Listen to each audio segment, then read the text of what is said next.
Bom dia, boa tarde, boa noite. Aqui quem vos fala é o professor Geselberg e eu estou mais uma vez aqui para passar conhecimento ou pensarmos juntos para que o conhecimento venha fluir em sua mente, o seu cérebro esteja aberto para que você seja um ser esclarecido. Bom, nas últimas aulas nós falamos sobre os conceitos da geografia e chegamos a comentar ali sobre território, sobre lugar. Então vamos lembrar direito aí quais são os 5 conceitos da geografia. Espaço é onde há coisas, matéria, objetos, tanto os naturais quanto objetos sociais, feitos pelo homem. E aí nós vemos paisagem. Para que serve a paisagem? Para ver. Paisagem não é apenas o belo, paisagem é o feio. Paisagem é aquilo que os nossos olhos veem. Paisagem é aquilo que os nossos olhos veem do espaço. E aí nós vemos o quê? Aqueles objetos naturais ou culturais, feitos pelos homens. Nós também vemos no espaço as ações humanas, as ações da natureza, que transformam esse espaço. E nós vimos várias coisas, aqueles objetos que resistem às transformações, como a pirâmide do Egito, por exemplo, está lá. Milhares de anos, mas está lá. Né? Nós temos o Coliseu, outros objetos, construções que continuam, resistem às transformações no espaço. Né? Na paisagem eu consigo observar quais são os povos que ocupam aquele espaço e que transforma de forma mais intensa ou não tão intensa. Por exemplo, o homem que vive na civilização moderna, ocidental, capitalista, consumista, que transforma e modifica esse espaço tão intensamente. E, em outro lado, nós temos o nativo indígena, que ele consegue e preserva melhor o seu espaço de vivência, mais próximo ao espaço natural. Então nós vemos tudo isso, quem ocupa esse espaço, quais são os elementos, quais são as forças que transformamos. Tudo isso é paisagem, segundo conceito. Terceiro conceito, é onde as coisas acontecem, é onde você vive, é onde você tem as suas experiências, é onde está mais ligado ao seu dia a dia, é o espaço da sua realidade, da sua vivência. Legal? E vale lembrar que o lugar não é local, o lugar não tem nada a ver com localização. Localização é definido por coordenadas geográficas, por linhas paralelas e meridianos, ou latitudes e longitudes. É isso aí. Localização, local tem a ver com coordenadas, cartografia. Lugar tem a ver com as experiências, com acontecimentos, com ações que fazem as coisas acontecerem. Ou seja, tem fenômenos sociais ali. Né? Quando você encontrar o grande amor da sua vida, naquela praça ou na rodoviária, ou no banco da igreja, aquele lugar vai ser um lugar especial e diferente. Aquele vai ser um lugar histórico. Oh, foi aqui que eu encontrei a sua mãe. Né? Primeira vez que eu encontrei ela, no guichê de uma rodoviária. Então há lugares que, devido às experiências que você viveram lá, te despertam sentimentos de alegria ou de tristeza. Bom, lugar tem tudo a ver com a sua vivência. E o lugar também, hoje, falando de globalização, o lugar, para falar de globalização, as coisas precisam acontecer em um lugar. A questão é que tem lugares que influenciam mais do que outros lugares. Por exemplo, Nova York tem um poder de influência bem maior que Porto Ferreira, aqui na região metropolitana de Porto Ferreira, né?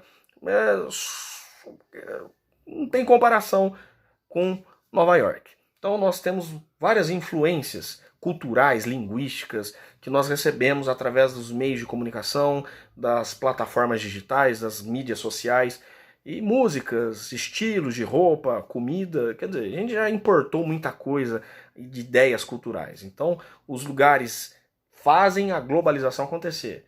Mas nós ainda continuamos tendo as nossas experiências aqui, aquele parquinho, aquele campinho de areia, né, que você perdeu a tampa do dedão, aonde você perdeu o seu primeiro dente quando você bateu naquela parede toda chapiscada de concreto ali que não foi colocado reboco e você raspou, bateu a cara, ralou e ainda perdeu o dente. Então há lugares que te despertam sentimento de alegria e sentimento de dor. Né? Isso é lugar.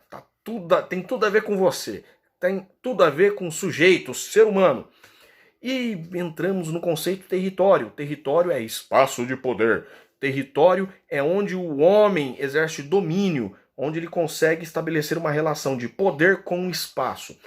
E essa relação de poder pode ser feito por um grupo familiar quando está na sua casa, né, diante de uma propriedade, um terreno, constrói sua casa, ou uma pessoa vai lá, faz um contrato e ele usufrui desse espaço por um determinado período, uma determinada época, tantos anos, meses.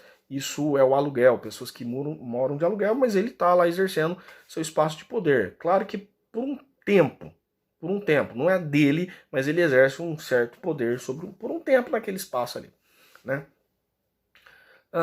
E aí nós entramos que território, muito além da sua casa, o território ele é abrangente porque pode entrar em vários grupos, né? O território entra na questão dos estados, das unidades da federação, até entrar nas áreas territoriais do país, que é governado pelo Estado. E o Estado é organizado pelo povo, que coloca lá seus representantes, como presidente da República.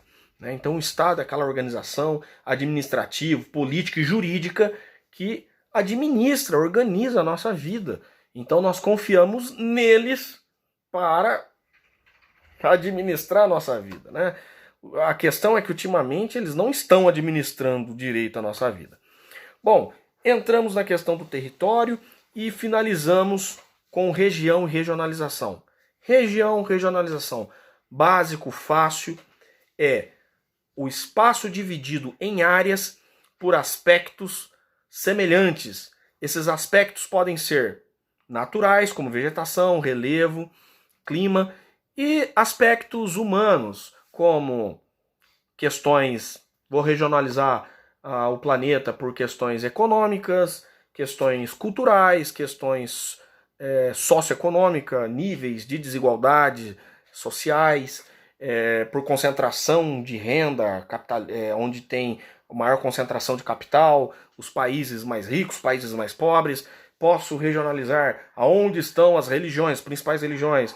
O norte da Europa protestante, sul da Europa católico, leste europeu católico ortodoxo, Oriente Médio muçulmano, África, nações, religiões nativas, mais um pouco de protestantismo com catolicismo, América do Norte, América anglo-saxônica protestante, América Latina católica. E a gente fez uma regionalização mundial muito rápido aqui do espaço geográfico.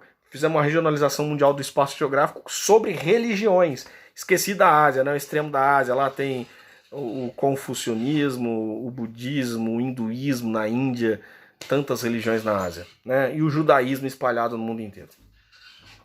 Isso é regionalização. Só que eu deixei duas palavrinhas que não são conceitos, mas precisam ser explicadas dentro do conceito de território. Quando eu falo de território, nós precisamos ter duas palavrinhas em mente. Que palavrinhas são essas? Limite e fronteira. Limite é a definição exata de onde começa e termina o território. É exato. Essa delimitação pode ser estabelecida por um acordo diplomático ou muitas vezes por um tratado de paz após um conflito intenso, né? Como ocorre com as guerras. Pode ser acordo entre nações, contrato, já aconteceu entre países como Sérvia e Montenegro. A Sérvia fez um acordo com Montenegro. Dois países que se juntaram por um período para que os sérvios tivessem acesso ao mar. E Montenegro era um país mais industrializado, tinha mais emprego e a população de Montenegro ia para a Sérvia trabalhar. E a população da Sérvia aproveitava para passar os finais de semana no litoral de Montenegro. Por um tempo esse país ficou conhecido como Sérvia e Montenegro. Sabe que tem uma curiosidade, que na Copa de 2006, a seleção da Sérvia e Montenegro se classificou para a Copa do Mundo, né? E falei Copa do Mundo, ele já claro que tinha se classificado, né? Foi jogar contra a seleção argentina, o último jogo do grupo, A Argentina já tinha, o Messi já jogava nesse time, né? Nessa época tinha o Carlito Tevez também, que jogava nesse time. E a seleção da Argentina foi enfrentar a Sérvia e Montenegro, se preparando para enfrentar a Sérvia e Montenegro. Meu amigo, antes da Sérvia e Montenegro entrar em campo, houve uma cisão entre os dois países, que formou um país só, e dividiu. A Sérvia voltou a ser Sérvia e Montenegro voltou a ser Montenegro.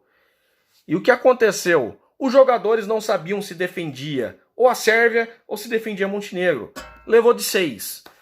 Pesquisem a história sobre o jogo Argentina e Sérvia e Montenegro. O dia que uma seleção entrou em campo defendendo um país que já não existia mais.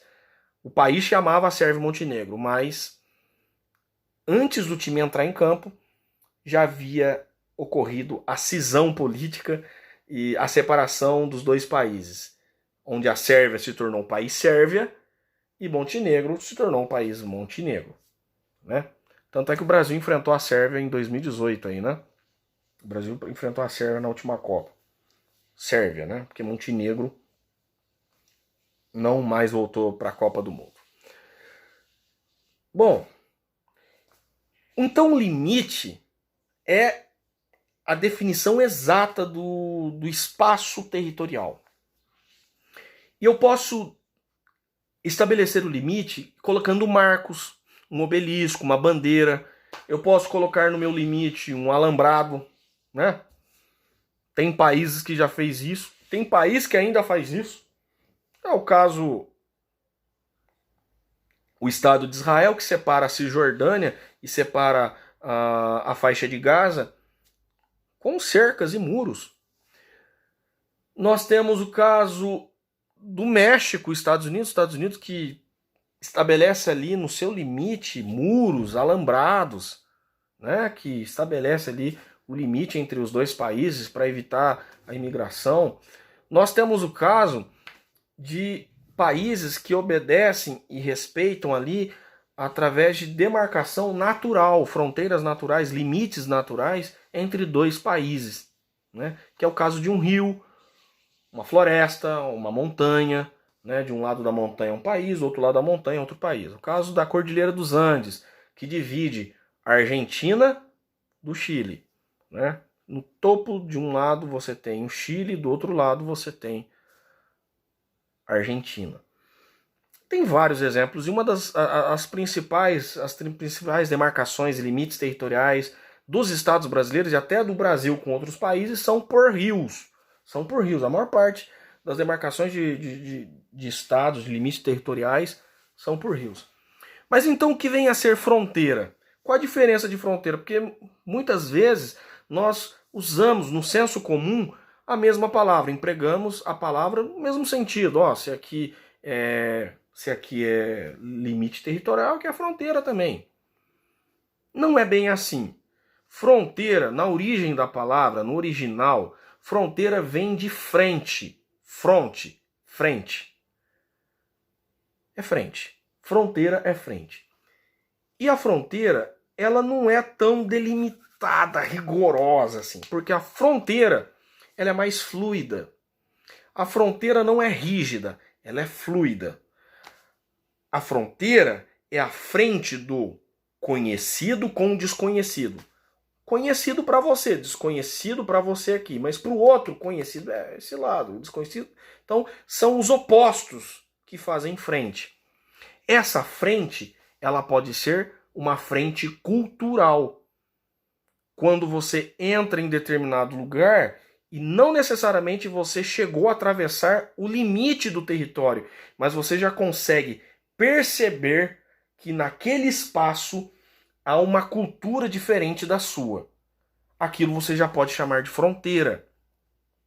A fronteira acontece quando um número de imigrantes começa a entrar. A população de outro país começa a comprar terras, construir casas, e as pessoas começam a falar só a língua do país deles. Eles não estão nem aí para falar a língua, o idioma local do seu país. Eles não estão nem aí. Eu estou vindo para cá, vou comprar, vou construir. Isso acontece, já aconteceu na história, inclusive na história do Brasil. Final do século XIX, lá meados do século XIX para o final, caminhando já para o final, o Brasil começa a desenvolver uma nova atividade econômica, que é o látex, a seringueira, que é a borracha. Extrair o material natural de uma seringueira para produzir a borracha. E a borracha tinha um valor econômico, ainda tem, né? Mas imagina lá no final do século XIX, o Brasil produzindo borracha e os ingleses, a maior potência industrial do mundo, comprando a nossa borracha. O Brasil ia bombar economicamente. Mas naquela época o Brasil deu preferência a dar continuidade à produção de café.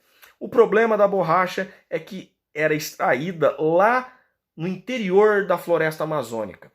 O Brasil tinha a sua área territorial delimitada, só que os seringueiros não tinham bússola, seringueiros não tinham GPS, nós estamos falando do final do século XIX.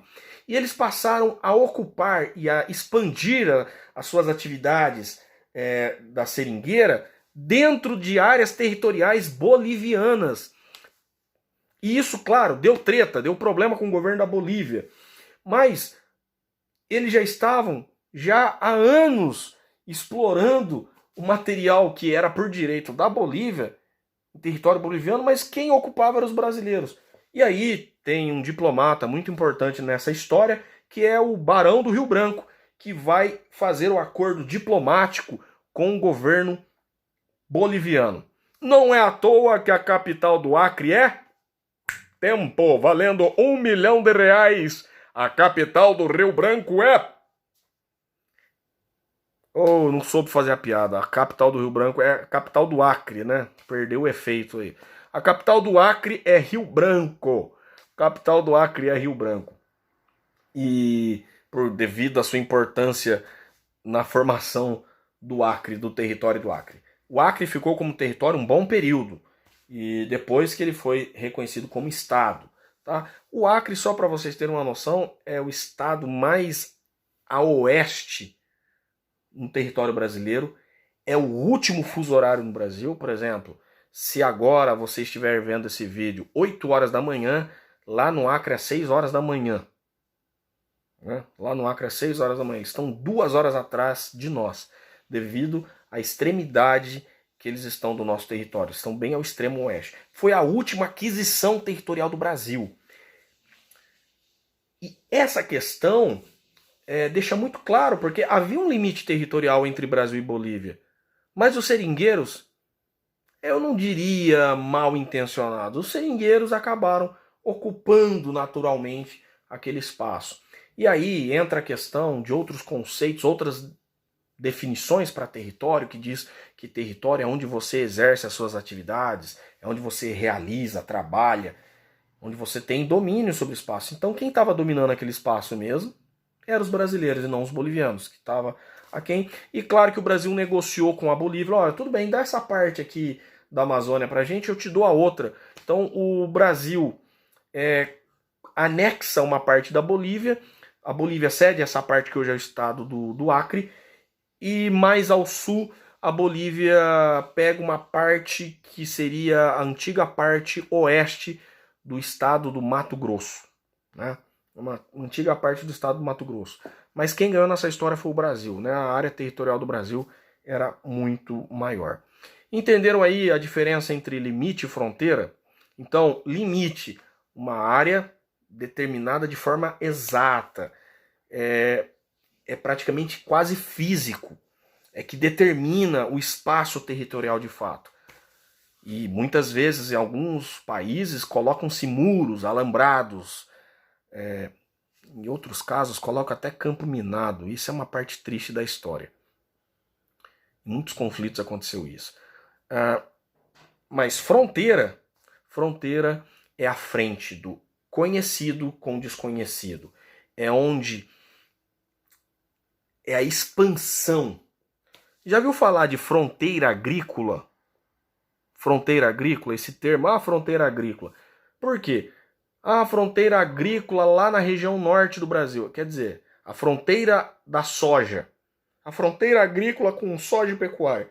Quer dizer que não se sabe muito ao certo não tem uma exatidão, mas se sabe que os agropecuaristas passam a cultivar cada vez mais ao norte do Brasil. Então há uma expansão de atividades agrícolas para essa região. Então está caminhando progressivamente, né? E isso nós chamamos de fronteira. Então fronteira tem mais a ver com uma coisa contínua, vívida, né? Em questão cultural, você não pode impedir uma influência cultural de língua, comportamento.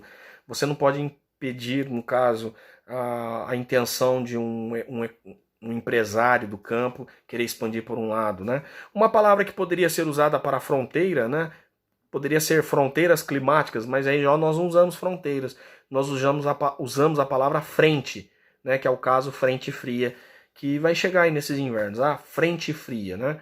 É uma massa de ar quente que choca com a massa de ar frio, no caso a massa de ar frio empurra a quente. E a gente poderia chamar de fronteira, mas a gente chama de frente. Entendeu a diferença entre fronteira e frente? Na dúvida, pesquisa mais, e assim que começa a construção do pensamento, do conhecimento. Tranquilo? Tenha aí uma boa tarde, um bom dia, uma boa noite e fiquem com Deus. Deus abençoe. O vídeo ficou um pouco longo, mas faz parte. Acho que vai ser bom.